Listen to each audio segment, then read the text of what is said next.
Passava das 7 da noite e nossa família jantava à mesa, quando ouvimos alguém bater palmas à frente da casa. Eu tinha quase 9 anos, havia nascido e crescido naquele lugar, e sabia perfeitamente o que tal som anunciava àquela hora. Era o chamado da morte. O ano era 1969, tempos antigos e de constantes dificuldades. Morávamos aos fundos da funerária da família, numa rua atrás do cemitério da cidade, e meus pais e irmãos mais velhos trabalhavam o tempo todo, dia e noite. Afinal, a inevitabilidade da morte não respeita horários de expediente. Meu pai se levantou, pegou o paletó no encosto da cadeira, ajeitou-o com cuidado, como se estivesse em frente a um espelho, e saiu para atender o chamado. Eu o segui com os olhos. E lembro bem desses detalhes, pois, mesmo com a pouca idade e convivência diária na funerária, havia sido decidido que eu participaria dos ritos de preparação do nosso próximo hóspede. Desde que me entendo por gente, usamos este termo em nossa família para garantir o contínuo respeito ao falecido e também suavizar a agressividade de certas nomenclaturas. Afinal, em situações como aquela, no meio de um jantar, seria extremamente desagradável dizer, por exemplo, que cadáveres chegariam pela manhã ou que determinado defunto ainda estava de olhos abertos durante os preparativos funerários. Todos sabiam do que se tratava, então dizer que hóspedes chegariam ou que o hóspede estava acordado tornava tudo menos tétrico. Meu pai retornou algum tempo depois, sentando à mesa para terminar o jantar, dizendo com naturalidade que nosso próximo hóspede seria o pároco da cidade e que eu deveria ir à casa dos meus tios, Moacir e Breno, chamá-los, pois o preparo seria realizado nas dependências da paróquia devido às circunstâncias da morte. Nosso único contato com a igreja era apenas a costumeira missa de domingo, e eu lembrava vagamente do pároco como alguém de fala mansa e dedicado às suas funções. Não deveria ter mais de 50 anos, muito velho a meu ver infantil, mesmo assim jovem demais para morrer. Meus avós tinham bem mais idade e trabalhavam ativamente no processo árduo de cortar lenha e produzir caixões. E talvez por ser a primeira vez que ouvia dizer que alguém do sacerdócio faleceu, fiquei intrigada. Outra questão era que os procedimentos de embalsamamento sempre foram realizados na funerária e jamais no próprio local de falecimento. Algo peculiar havia acontecido e eu queria muito saber o que era. E assim que terminei o jantar, peguei o caminho em direção à casa dos meus tios. 8 horas em ponto, um veículo parou frente à nossa casa para nos buscar, intensificando o incomum da situação e me fazendo pensar 1000 coisas durante o trajeto, pois o motorista enveredou por caminhos estranhos e pouco utilizados, demorando bem mais que o habitual. Tudo indicava que não queriam que fôssemos vistos. O vigário e um sacristão nos receberam assim que entramos pelos fundos da igreja. E eu senti seus olhares horrorizados indo de mim para o meu pai, nitidamente indagando a razão de alguém tão jovem estar ali. Meu pai era um homenzinho gorducho e muito amável, mas não gostava de rodeios. E foi simples e direto, dizendo que esse era o ofício da família e que eu deveria aprendê-lo desde cedo. Os dois religiosos ainda indagaram não ser aquela uma boa hora para aprendizagens, porque as circunstâncias exigiam cautela e extremo sigilo, no que meu pai rebateu com a fria resposta: quanto antes se começa, antes se termina. E aquela breve discussão serviu apenas para aumentar minha expectativa. Não a expectativa de ver o cadáver em si, porque isso era comum na funerária. Inclusive eu e meus primos brincávamos às voltas da mesa de preparação enquanto meu pai e tios preparavam os cadáveres, e até os auxiliávamos quando precisavam de algum utensílio ou produto. Não quero soar mórbida, mas estava ansiosa para iniciar oficialmente a profissão de minha família, Eu vi aquilo como um dever e queria cumpri-lo da melhor maneira possível. Por fim, fomos conduzidos para o interior da igreja, atravessando a sacristia e parando diante de longas portas duplas, muito bonitas e esculpidas em baixo relevo, com a imagem de anjos rodeando o padre Cícero. Os dois religiosos nos abriram passagem, ficando ao lado e dizendo que bastava empurrá-la, virar à esquerda e seguir. Meu pai entrou primeiro e depois meu tio Breno. E após alguns segundos, meu pai gritou: "Ah, santo Deus, vamos ter um trabalho dos diabos." Minhas pernas tremeram ao ouvir aquilo e entrei segurando na mão do meu tio Moacir, imediatamente ouvindo um ruído estranho, algo como um rangido lento e langoroso. Assim que passávamos da porta, não era possível ver. Porém, andando um pouco mais pela esquerda, instintivamente fui erguendo os olhos para onde meu pai e o tio Breno olhavam, tomando um choque súbito, como se alguém tivesse me dado um soco no alto da cabeça.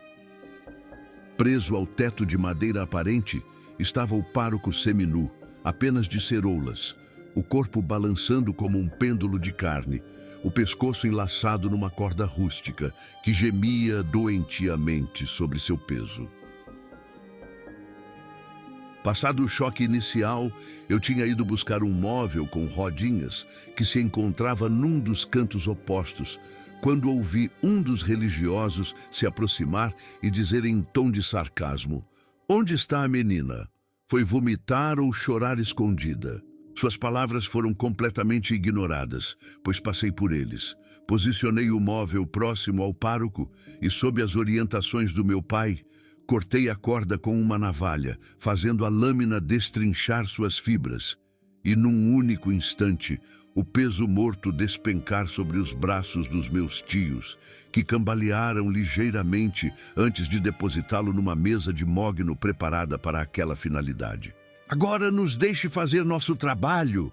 gritou meu tio Breno, se dirigindo ao religioso, gesticulando com as mãos como quem enxota galinhas. Quando ele voltou, nos reunimos ao redor do corpo, arregaçando as mangas das blusas e dispondo as ferramentas e químicos sobre a mesa, assim como ajustando a iluminação num ponto ao alto. E é então que essa história realmente começa.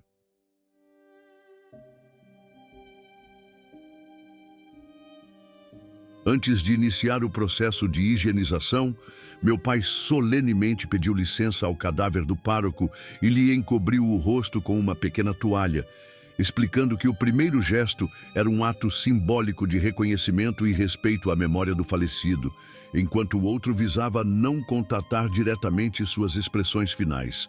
Segundo ele, e é verdade, isso garantiria realizar o procedimento no defunto sem quaisquer imprevistos físicos ou imateriais, pois o espírito do falecido pode permanecer algum tempo velando o corpo. Meu pai e meus tios se revezavam entre instruções e tarefas, explicando cada etapa do processo, e eu havia acabado de ajudar na higienização e massageamento dos pés e pernas do falecido para amenizar a rigidez cadavérica, quando me pediram para se sentar na mesinha com rodinhas e observar. Não me recordo ao certo o que faziam, porém o corpo estava ereto sobre a mesa, e vi quando os dedos de sua mão direita se moveram. Foi um abrir e fechar leves, quase imperceptíveis, mas se moveram. Continuei olhando e houve mais movimento. "Pai, a mão!" gritei, a voz saindo mais alta do que eu esperava, e quando os três olharam na minha direção, vi nitidamente o cadáver erguer a cabeça, repuxando a toalha e expondo a corda no pescoço. Meu tio Moacir informou que era normal coisas assim acontecer, demonstrando que, ao pressionar os tendões do antebraço, os dedos se moviam involuntariamente. Ele disse e demonstrou, porém notei seu breve espanto ao reparar que a cabeça do pároco não se encontrava na antiga posição. E mesmo assim continuaram, embora a todo o momento ocorresse algo. Estávamos num espaço amplo entre o altar e a saída da sacristia, com boa iluminação e piso encerado, e sem qualquer explicação, ferramentas caíam, som de passos se aproximando, sem ninguém chegar, eram ouvidos, e luzes oscilavam em ritmos estranhos. Mas o pior eram as vozes. Elas falavam em nossos ouvidos, cochichos, risadinhas e resmungos que nos faziam olhar assustados para este ou aquele ponto, procurando alguém, mas imediatamente mudavam a direção, nos deixando atordoados. Houve um instante que notei que tanto meu pai quanto meus tios conversavam com o cadáver, entoando preces, orientações para que deixasse este plano e seguisse com tranquilidade. Entretanto, não resolvia. E vimos perfeitamente o corpo inanimado do pároco erguer o braço 3 vezes e esmurrar a mesa, estremecendo a superfície e derrubando mais ferramentas. Senti medo, muito medo, ao ponto de meu maxilar endurecer, fazendo meu rosto doer de tensão. E ainda assim, encontrei nas expressões firmes e profissionais do meu pai e tios a segurança de que tudo ficaria bem, de que eles eram as pessoas mais adequadas para garantir o bem-estar da situação. E quando as coisas pareceram se acalmar, senti a mesinha em que eu estava sentada vibrar e lentamente ser empurrada para longe, tomando distância da mesa de mogno principal. Inadvertidamente, no calor do momento, eu havia posicionado a mesinha embaixo da corda usada pelo pároco, e ao ser deslocada para trás, pude ver sua ponta cortada pendendo da viga e também, estendido na horizontal, o corpo inanimado.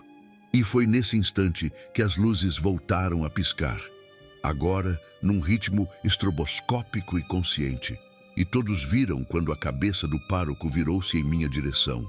Seu pescoço estralando num tec-tec de tendões se rompendo, a toalha caindo e seus olhos esbugalhados fixando-se em mim. Aquilo me paralisou, o horror pressionando minha bexiga ao ponto de eu me esforçar para não gritar e urinar, ao compasso que os 3 recomeçaram os pedidos e preces para acalmar o defunto.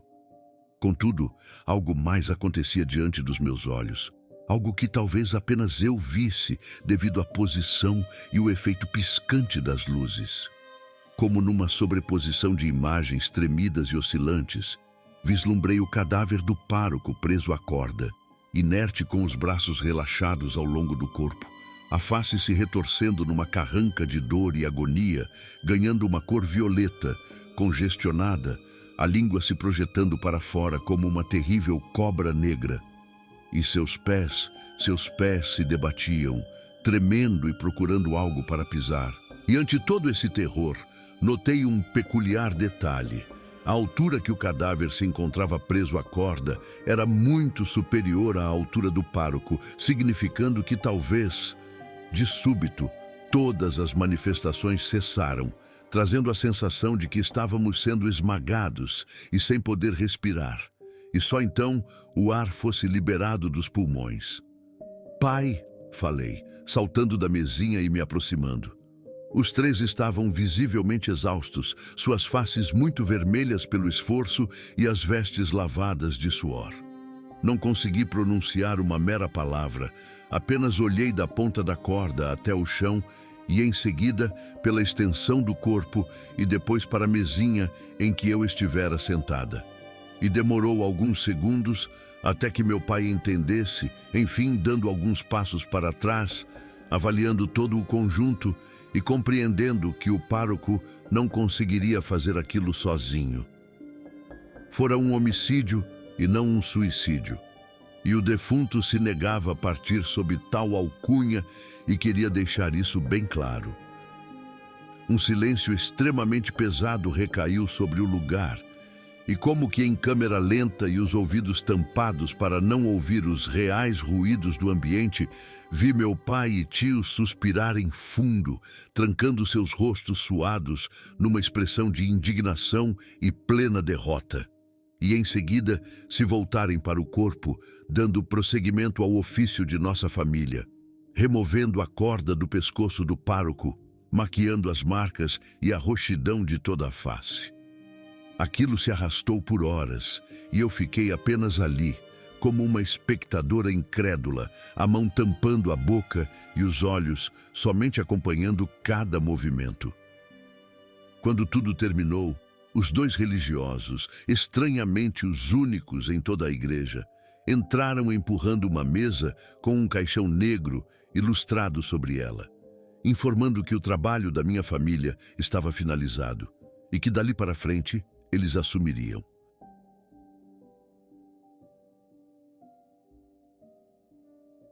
No dia seguinte, fomos ao velório.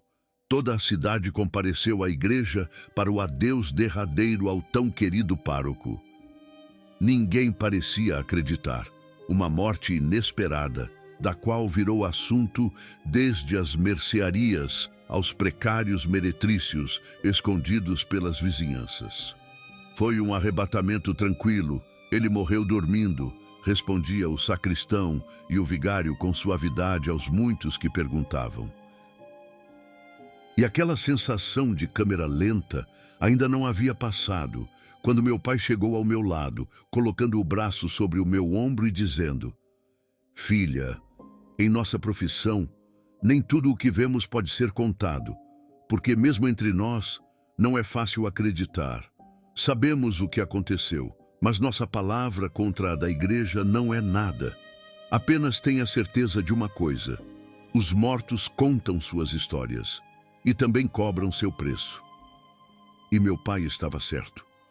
Meses depois, o vigário caminhava até a mercearia da cidade quando um cavalo se assustou e o atropelou, esmagando seu crânio. Dias antes, o sacristão começou a reclamar de dores no peito e pescoço, como se houvesse uma corda invisível o envolvendo, até que numa noite apareceu morto, com sinais de enforcamento. E adivinha quem ironicamente cuidou deles quando se hospedaram em nossa funerária?